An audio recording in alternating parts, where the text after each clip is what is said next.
Hi, my name is Kari Field, and I'm a Vedic astrologer in San Francisco. And this is the full moon forecast for May 21st, 2016.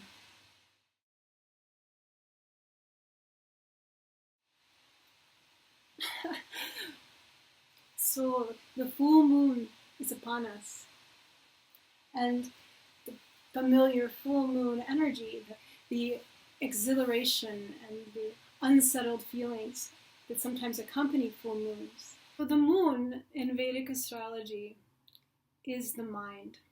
That's what my teachers always said. The moon is the mind, and the sun, its counterpart in the sky, is the source of light, the infinite soul, or the Atma. So the moon is a reflection of this light. The moon, therefore, represents in a person's natal chart the personality, the emotional experience that differentiates them from the spirit, the soul, the one source.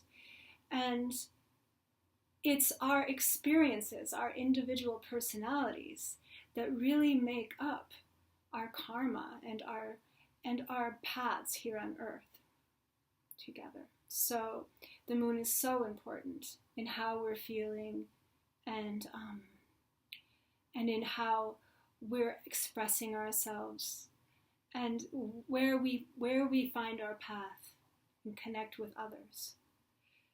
So when the moon is very bright, like it will be on the 21st, as bright as it can get, in fact it's 100% full at 2:14 p.m. Pacific time. When this happens, we get a very big dose of this lunar energy. When the lunar energy gets very strong, people often feel unsettled, sometimes exhilarated. Sometimes people become very open and want to socialize. Sometimes people become nervous, or even a little crazy.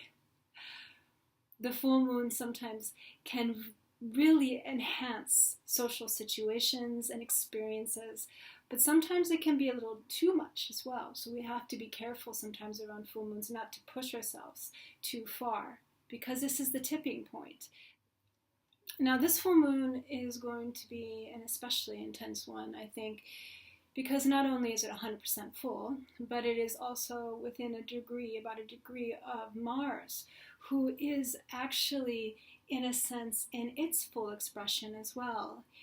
Mars has been in a retrograde cycle now for a while, and it as it's been backing up, its magnitude's been increasing and becoming brighter and brighter. In fact, if you take a look at it at any point in the next week or so, it's going to seem extremely bright red planet now in the claws of the Scorpio.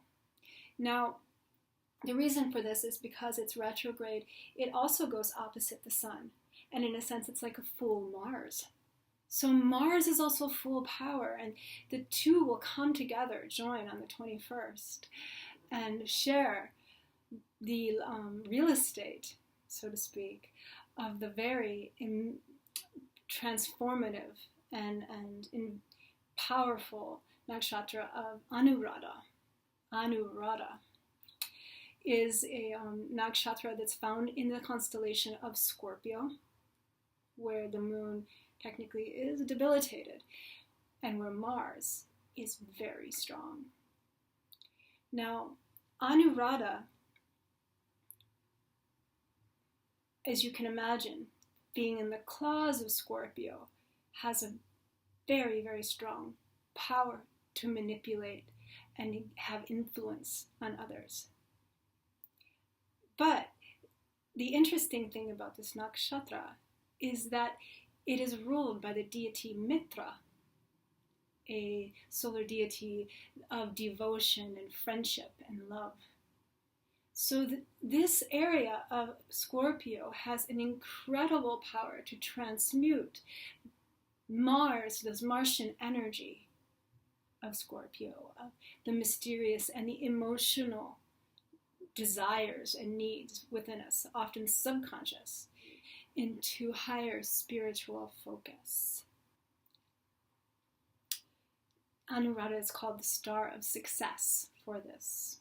And it is amazing how this nakshatra can really turn the focus from its own needs and desires to others as well, and share in equal interest in wanting everyone to win. It is a very, very driven nakshatra, however, and it sees its vision and it never compromises its truth. Yet it also hears the truths and the needs of others. The dark side of this moon is that Saturn is quite close by. The two, Saturn retrograde as well, and Mars retrograde, have been traveling together for a few months now. And this moon marks a sort of trigger for the two. Saturn isn't good friends with Mars and isn't really good friends with the moon either. So the tension, there can be a lot of push, pull, tension as well on this moon, or feelings of anxiety, confusion, and especially also considering that Venus recently has gone into the underworld. We can no longer see her. She's in between worlds. She's taken down her post as morning star, and she will soon in July rise as evening star, the very auspicious evening star. However, in this kind of bardo time, while she's traveling so close to the sun that we cannot see her, relationships can become more vulnerable, and passions and doubts and confusion can destabilize our feelings.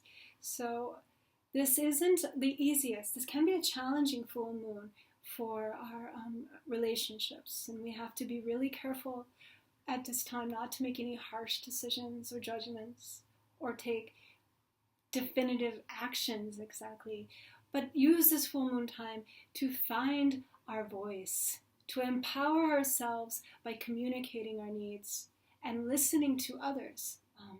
There's a great deal of potential in Anuradha, so don't be intimidated by its place in the claws of sidereal Scorpio. It's actually a very angelic and spiritual nakshatra, a nakshatra of a spiritual warrior of love and devotion. So I thought I would do a little tarot reading for the full moon. Ask the cards what they have to say about this May full moon in Anuradha, using the Aleister Crowley Thought Deck.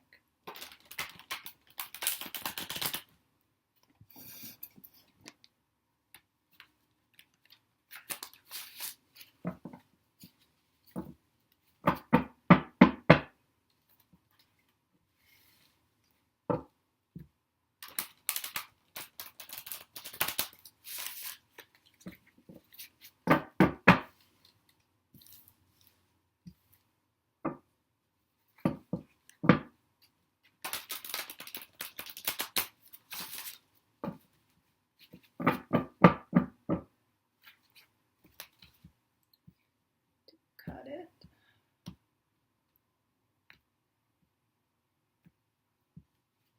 Okay. So, just one moment, please.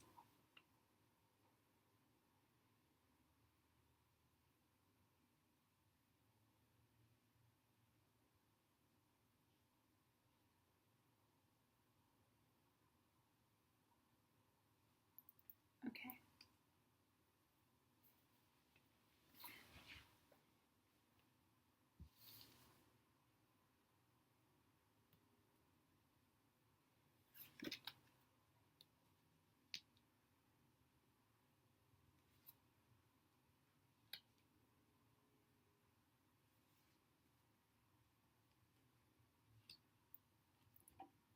Cool. Okay, let's check it out.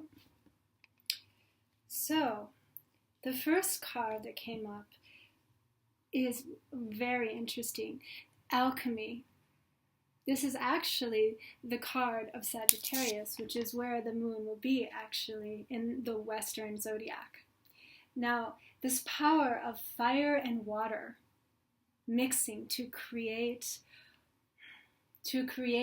gold. It's impossible usually to mix fire and water, but in this card there is a magic, a sense of combining the incombinable and taking, again, transmuting, just as if we were saying, the energy of fire or the energy of water and raising it higher into a spiritual gold. So this ability, again, very transformative ability of Scorpio and of Anuradha in particular, to use the energies of Mars and the moon, is very expressed in this card. And this one, the Prince of Cups. The Prince of Cups is he's the kind of person who looks deep within and finds himself quite confused sometimes by his own emotions. There's a moodiness and a brooding in this full moon. It is in sidereal Scorpio after all, and he is actually Scorpio. You see, he's riding the phoenix. So there's a warning here as well, to not become too emotional, to keep your distance, to try not to become overly concerned with yourself and your feelings, or with the feelings of others, to not victimize yourself, to take the energy of the alchemical energy and transmute all the disempowering and sort of really self-sabotaging behaviors that stop us from expressing ourselves and freeing ourselves to be the most that we are. And this, I love this. This is the Ace of Cups, and the full moon obviously offers a great deal of new possibility of potential, especially in the emotional and relationship realm. This could be a very, very pinnacle point for certain people's relationships. This could be a time when we find new ways of connecting, new friendships that can be of great benefit later on. Come out of your self-sabotaging behaviors. Stop brooding in your emotions. Step into your power and transmute your lower urges. Transmute and rise up over the lower energies of the earth. Cook up a new way of finding your self-expression and connect to others. Create union, create alliances. They can be of great benefit in the future. Thank you for listening to the Full Moon Forecast. Again, my name is Kari Field. Have a wonderful and safe full moon. And check out my website, Anandashri Astrology, anandastrology.com. And you can like my YouTube channel if you want. Namaste.